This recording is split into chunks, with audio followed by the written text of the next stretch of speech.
الحمدللہ افریقی ملک کینیا کے شہر نیروبی کے اطراف میں مبلغین دعوت اسلامی کی انفرادی کوشش سے ایک غیر مسلم نے اپنی پچھلی گناہوں بھری زندگی سے توبہ کرتے ہوئے کلمہ طیبہ پڑھا اور دائرہ اسلام میں داخل ہوئے۔ مبلغ دعوت اسلامی نے انہیں کلمہ پڑھایا اور توبہ کروائی۔ اس حوالے سے مبلغ دعوت اسلامی نے مدنی خبروں کو بتایا۔ اس وقت ہم موجود ہیں کینیا کا شہر ہے نیروبی، اس کے اطراف میں۔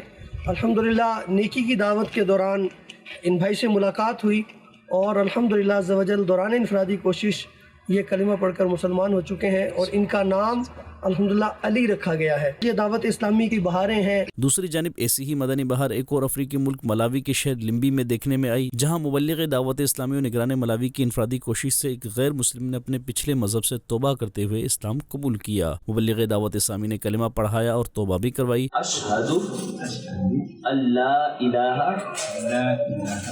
الا اللہ واشہد ان محمد عبدہ ورسولہ۔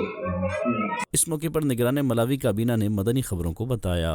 Alhamdulillah, we were having a very good conversation here with a few of our brothers who were non-Muslims before and who are Muslims now, and some accepted Islam 2 years ago, some 3 years ago, and some 4 years ago, mashallah.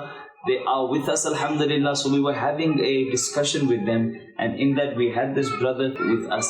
So he actually got inspired and he has decided to become a Muslim. نو مسلم کا اسلامی نام محمد میلاد رضا رکھتے ہوئے نگران ملاوی کابینہ کا کہنا تھا۔ And we give him the new name. His new name is Muhammad, but for calling, his name will be Milad Raza.